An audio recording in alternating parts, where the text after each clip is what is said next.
Good morning. This is Dylan Jovine with Behind the Markets. Happy Friday, TGIF. Today's Friday, May 30th.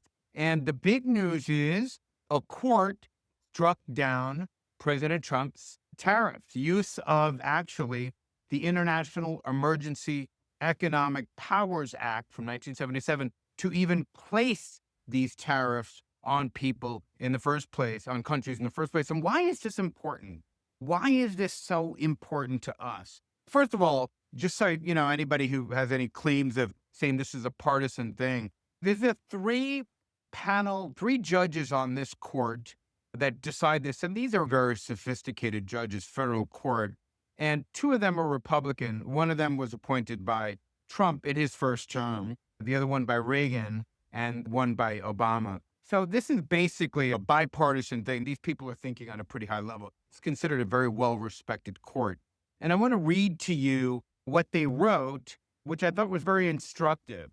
Quote, the question in the two cases before the court is whether IEEPA, the International Emergency Powers Act, Economic Powers Act, delegates these powers to the president in the form of authority to impose unlimited tariffs on goods from nearly every country in the world, the three-judge panel wrote.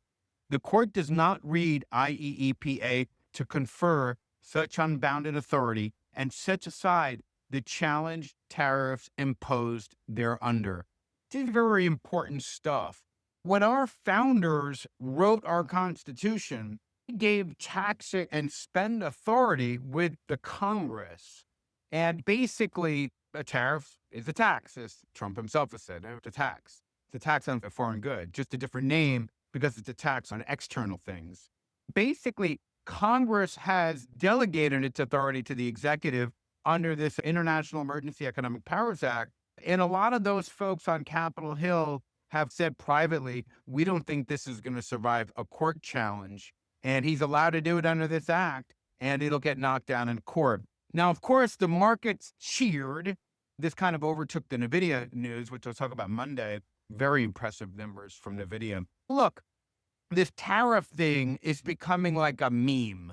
I don't know if this week it's been whispered around Wall Street, it's been written about in the Wall Street Journal. There's something called the taco trade. It's a taco trade about, it's a Trump always chickens out. And the taco trade theory is that whenever President Trump announces tariffs, the market cracks, buy stocks because he always blinks pretty quickly, unless it's a smaller country that he could bully, that has to bend, but not the EU, not China, not any real competitor that could push back. There's this sign called the taco trade, and I think that really hurts the credibility of the administration to really go back and forth with this kind of stuff. So I am hoping the Trump administration, for its part, said that it is going to try to appeal this, but a federal court with such a reasoned decision, it's not likely to get overturned. It's very interesting to see what happens. I would not get too excited. President Trump is a wily kind of cat, and Lord knows he can do all types of things to delay this, calls it something else or whatever it is. But I am happy that a court has actually said, no, this actual thing is in the power of the people's representatives, the Congress. And we talked about this when these tariffs were first announced, basically saying that I don't even know if that's legal to do this under this act, an emergency, because this wasn't really an emergency. It was standard policy under both administrations for decades. And there's certainly no war or any other emergency. So anyway, that's all I have today. I hope you have a great weekend. The tariff volatility is not likely to leave anytime soon. We still have to deal with it, but that's all I have for today. Have a wonderful day. See you Monday.